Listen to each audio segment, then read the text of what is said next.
Como tem sido nossa confiança em Deus quando estamos atravessando uma tempestade em nossa vida? Qual é a situação difícil que nós temos esperado que o Senhor mude para nós?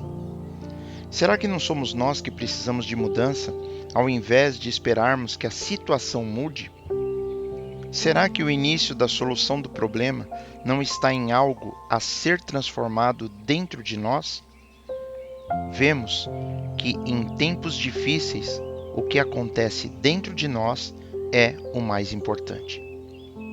Podemos ler no livro de Atos dos Apóstolos, capítulo 27, versículo 31, da seguinte forma: Disse Paulo ao centurião e aos soldados: Se estes não ficarem no navio, não podereis salvar-vos. Vemos aqui que o apóstolo Paulo disse aos soldados e ao oficial comandante do navio naquela tempestade que eles iriam morrer se não ficassem todos a bordo. A vida não é justa.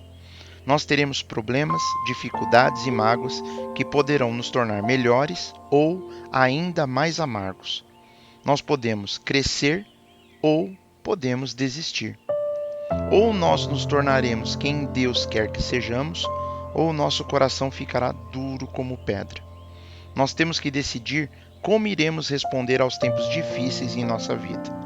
Como lidaremos com isso? Quando nós passamos por esses momentos difíceis, o que está acontecendo em nossa vida não é tão importante quanto o que está acontecendo dentro de nós. E é isso o que levamos para a eternidade. Não são as circunstâncias, mas o nosso caráter. Em Atos, capítulo 27, aprendemos 3 maneiras pelas quais nós não devemos agir quando passamos por provações. Em primeiro lugar, nós não devemos nos desviar. Podemos ler em Atos, capítulo 27, versículo 15, da seguinte forma: E sendo o navio arrebatado, e não podendo navegar contra o vento, dando de mão a tudo, nos deixamos ir à toa. Naquele momento, o navio foi apanhado pela tempestade e não podia mais seguir contra o vento. Por isso, eles cederam e se deixaram ser levados para onde a maré e os ventos os levaram. O navio que levava Paulo e outros prisioneiros para Roma estava no meio do mar Mediterrâneo e eles já não viam o sol há 14 dias. Então, eles não conseguiam se orientar e ficaram com isto à deriva. Quando enfrentam dificuldades, algumas pessoas começam a vagar pela vida. Elas ficam sem objetivo, propósito, ambição ou qualquer projeto para o seu futuro. Tem até uma música que diz: Deixa a vida me levar, vida leva eu. O problema com isso é que assim se vai ladeira abaixo. A vida não é uma brincadeira de criança. A vida ela é dura. Não podemos abandonar os nossos propósitos ou projetos só porque a vida fica mais difícil. Vemos em segundo lugar que nós não podemos descartar coisas que nos farão falta. Podemos ler em Atos, capítulo 27, versículo 18, da seguinte forma: E andando nós, agitados por uma veemente tempestade, no dia seguinte aliviaram o navio. A tempestade foi ficando tão violenta que no dia seguinte eles jogaram a carga e demais objetos que haviam no navio ao mar. Os homens encarregados precisavam aliviar o navio, então jogaram a carga ao mar, depois o equipamento e até a comida. Eles estavam descartando coisas de que precisavam, porque a tempestade se tornou muito forte. Quando entramos em uma tempestade e o estresse se torna insuportável, nós tendemos a começar a abandonar valores e relacionamentos que não abandonaríamos em tempos melhores. Acabamos por dizer coisas como: estou desistindo do meu casamento, estou desistindo do meu sonho de ir para a faculdade. Mas o Senhor nos diz: fique com o navio. Por exemplo, será que muitos já fizeram isso em seu casamento?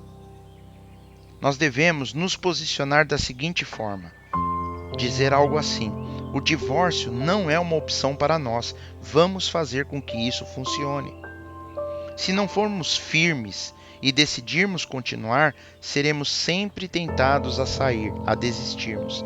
Se não jogarmos a chave fora, nunca desenvolveremos o caráter que Deus quer que venhamos a ter. Deus pode mudar situações e personalidades. Ele pode nos mudar. Nunca será a vontade de Deus que venhamos a fugir de uma situação difícil. Deus quer que nós aprendamos, cresçamos e nos desenvolvamos, e Ele está conosco o tempo todo. Em terceiro lugar, não podemos nos desesperar. A Bíblia diz em Atos capítulo 27, versículo 20, da forma que podemos ler: E não aparecendo, havia já muitos dias nem sol, nem estrelas, e caindo sobre nós uma não pequena tempestade, fugiu-nos toda a esperança de nos salvarmos. Eles haviam perdido toda a esperança de serem salvos. Após 14 dias na escuridão total, e depois de desistirem de sua carga, equipamento e comida, os passageiros chegaram a um ponto de terem perdido completamente a esperança. Mas eles não sabiam de uma coisa: mesmo em uma terrível tempestade, Deus sempre está no controle. Ele não nos deixa nunca. Muitas vezes podemos nem senti-lo, mas se temos hoje nos sentido longe de Deus, quem será que foi que se afastou? Será que foi Deus que se afastou de nós ou nós que nos afastamos dele? A palavra nos mostra que Deus está conosco na tempestade e Ele vai nos ajudar a passarmos por ela. Ele está sempre nos fortalecendo e nos observando para ver se continuaremos a confiar nele.